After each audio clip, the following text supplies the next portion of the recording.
போல மாண்புமிகு முதலமைச்சர் அவர்களுடைய மிக முக்கியமான அடுத்த ஒரு திட்டத்தை இந்த நேரத்தில் நான் இந்த அவைக்கு தெரிவுபடுத்த விரும்புகிறேன்.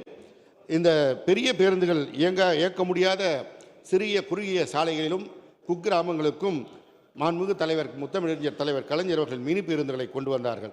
அந்த மினி பேருந்து திட்டம் கடந்த காலத்தில் பாராமுகமாக இருந்த கடந்த ஆட்சியாளர்களால் கண்டுகொள்ளாமல் இருந்த காரணத்தினால் அவை பல்வேறு சிக்கல்களை சந்தித்தார்கள். எனவே அந்த மினி பேருந்து உரிமையாளர்கள் மாண்புமிகு முதலமைச்சர் அவர்களை சந்தித்து தங்களுடைய கோரிக்கைகளை வைத்தார்கள். அந்த கோரிக்கைகளையும் ஏற்றுக்கொண்டு இன்னும் கூடுதல் சேவை தேவைப்படுகிற 100 குடியிருப்புகள் குறைவாக இருக்கின்ற குக்கிராமங்களுக்கு பேருந்து சேவை வழங்குவதற்கு மாண்புமிகு முதலமைச்சர் அவர்கள் இந்த மினி பேருந்து திட்டத்தை மறுசீரமைக்க உத்தரவிட்டு அதேபோல் அவர்களிடத்தெல்லாம் கருத்து கேட்கப்பட்டு புதிய மினி பஸ் திட்டம் 2024 அறிவிக்கப்பட்டிருக்கிறது.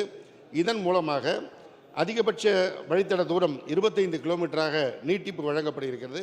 அதில் 65% பேருந்து வசதி இல்லாத சேவை வழங்கப்படாத சாலையாக இருக்க வேண்டும் என்றும் 35% பேருந்துகள் இயங்குகின்ற சேவை உள்ள பகுதியாக இருக்க வேண்டும் என்றும் அந்த அனுமதி வழங்கப்பட்டிருக்கிறது.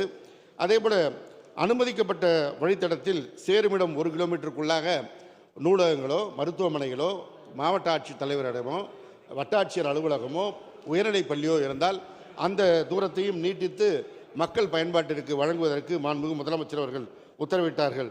எனவே இந்த அடிப்படையில் இந்த திட்டம் விரைவு வெளியிடப்பட்டு 2024 மினி பஸ் திட்டத்தின் புதிதாக விண்ணப்பிப்பவர்களுக்கான அந்த அறிவிப்பு வழங்கப்பட்ட பிறகு இன்றைக்கு தமிழ்நாட்டில் ஒரு மிகப்பெரிய வரவேற்பை பெற்று 1842 பேர் புதிதாக மினி பேருந்துகளை இயக்குவதற்கு விண்ணப்பித்து அவர்களுக்கு அனுமதியும் வழங்கப்பட்டிருக்கிறது.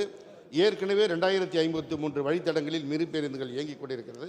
இந்த 1842 புதிய வழித்தடங்களில் முதற்கட்டமாக மாண்புமிகு முதலமைச்சர் அவர்கள் மே மாதம் 2ஆம் வாரத்தில் கொடியசைத்து அந்த மினி பேருந்து புதிய திட்டத்தையும் துவங்கி வைக்க இருக்கிறார்கள். எனவே இத்தகைய சிறப்புகளோடு இயங்கி வருகின்ற இந்த துறையினர் செயல்களை பாராட்டி ஒன்றிய அரசின் மூலமாக மாநில சாலை போக்குவரத்துகளின் கூட்டமைப்பு மூலமாக சமீபத்தில் விருது வழங்கப்பட்டது.